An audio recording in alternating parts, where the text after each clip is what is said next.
ਕੰਮ ਨਹੀਂ ਕਰ ਰਿਹਾ। ਪੈਸੇ ਦੇ ਯਾਰ ਮਾਸਟਰ, ਮੈਨੂੰ ਪੈਸੇ ਦੇ। ਕੀ ਕਰਨੇ ਨੇ ਪੈਸੇ?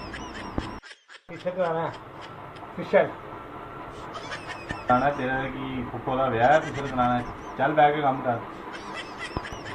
ਮੈਂ ਜੰਗ ਤੇ ਜਾਣਾ, ਜੰਗ ਤੇ ਜਾਣਾ। ਤੁਹਾਨੂੰ ਪਤਾ ਇੰਡੀਆ ਪਾਕਿਸਤਾਨ ਦੀ ਜੰਗ ਲੱਗਣ ਲੱਗੀ ਹੈ। ਮੈਂ ਫਿਸ਼ਲ से ਆਇਆ। ਫਿਸ਼ਲ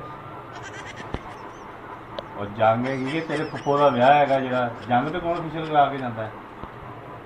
नहीं यार, मैं फिशर कराना ताकि मैं ताकि बधाई बोलूँ बड़े मैं चिट्टा नजर आवा, ताकि नजर आवा बधाई मुझे ठा करदा। ਅੱਛਾ ਪਾਗਲ, ਜੰਗ ਹੈਗੀ ਤੁਸੀਂ ਤਾਂ ਮਜ਼ਾਕ ਹੀ ਬਣਾ ਲਏ ਆ। ਜੰਗ ਦਾ ਕਿਹੜਾ ਬਹੁਤ ਮਜ਼ਾਕ ਹੁੰਦਾ ਹੈ? ਜਾ ਕੇ ਕੰਮ ਕਰ। ਹੁਣੇ ਬੰਬ ਵਜੇ ਤੇ ਤੇਰੀ ਸ਼ਕਲ ਹੀ ਨਜ਼ਰ ਨਹੀਂ ਆਣੀ। Bomb hello